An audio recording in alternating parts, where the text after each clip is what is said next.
Hello Earth, I'm Attila. Today I will talk about the Creative Selection book. And this was a book written by an Apple engineer who worked in Apple during the age of Steve Jobs, the golden age of Steve Jobs when they created the iPhone. And for example, he worked on the keyboard of the iPhone. He came up with a lot of ideas behind that. So Apple is a fascinating company. They revolutionized the world multiple times, and we can all learn from Steve Jobs and how he ruled, how he directed the company, and how he able to come up with ways to revolutionize the world and to come up with fascinating products that changed the world. So the writer defined seven aspects of the company that is really outstanding. The first is inspiration, thinking big ideas and imagining what is might be possible. The second is collaboration, working together well with other people and seeking to combine your complementary strengths. Craft, applying skill to achieve high quality results and always striving to do better. Diligence, doing the necessary groundwork and never resorting to shortcuts or half measures.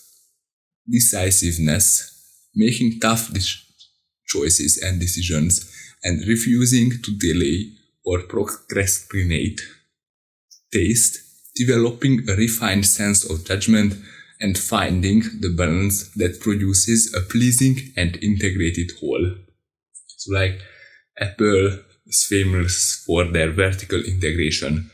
They have the whole chipset, they make their own chips, they have their own suppliers, they make their own operating system, while other manufacturers in Android, for example, Xiaomi or Samsung, they just create the hardware and they say that Google will create the software, and for example they might buy the chips from Qualcomm. So it's not an integrated ecosystem, because Apple loves controlling the whole ecosystem, because they say that that will enable them to create this integrated whole, and that will serve the user experience.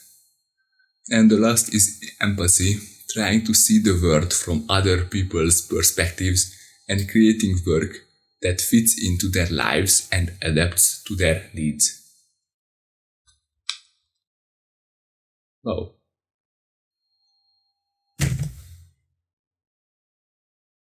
Yes.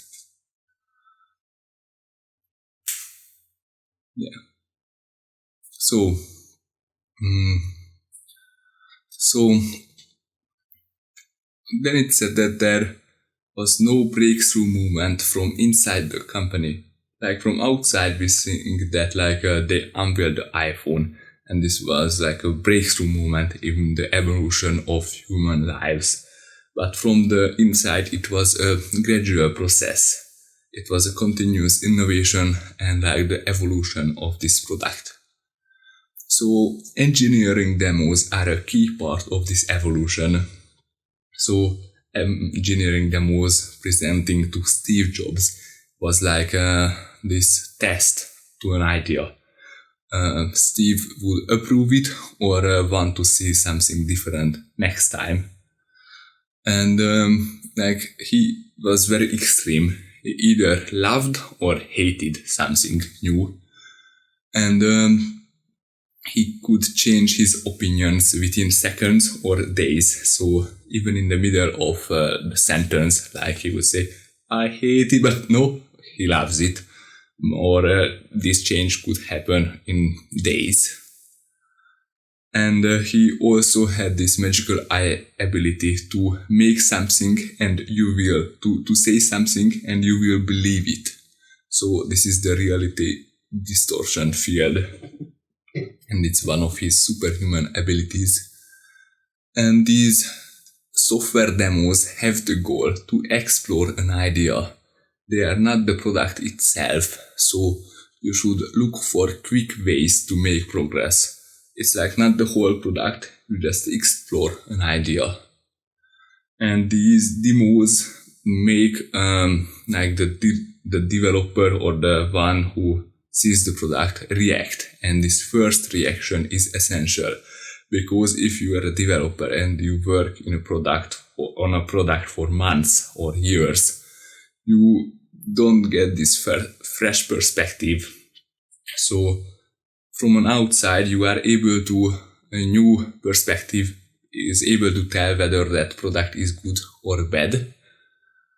And Apple didn't separate research and development and software implementation teams.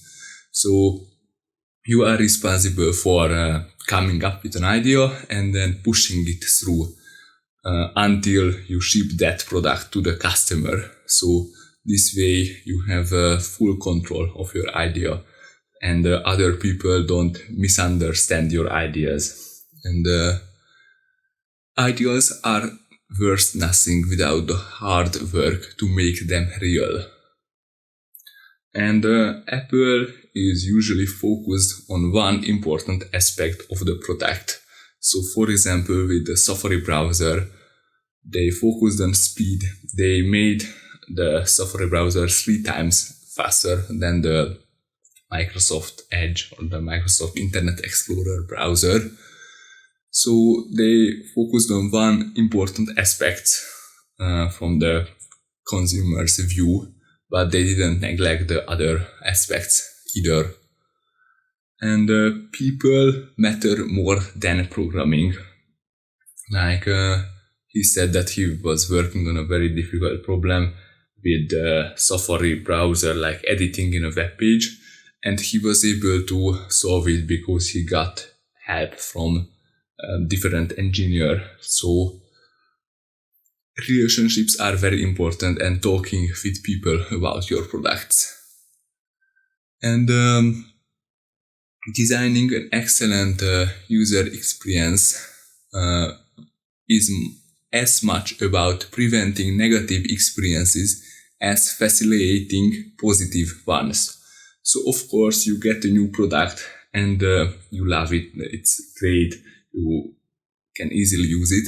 But if you have a problem, or like the user interface is not easy, then you won't like it and it's confusing. So Apple is all about make the product simple, not confusing, and use empathy to make the product easily usable for everyone. And these objects and products should explain themselves, be intuitive to use, so you don't need a manual. You are able to give it to a child and they would play around with it a little bit, and he would be able to use that after a while. And design is not just about how a product looks and feels.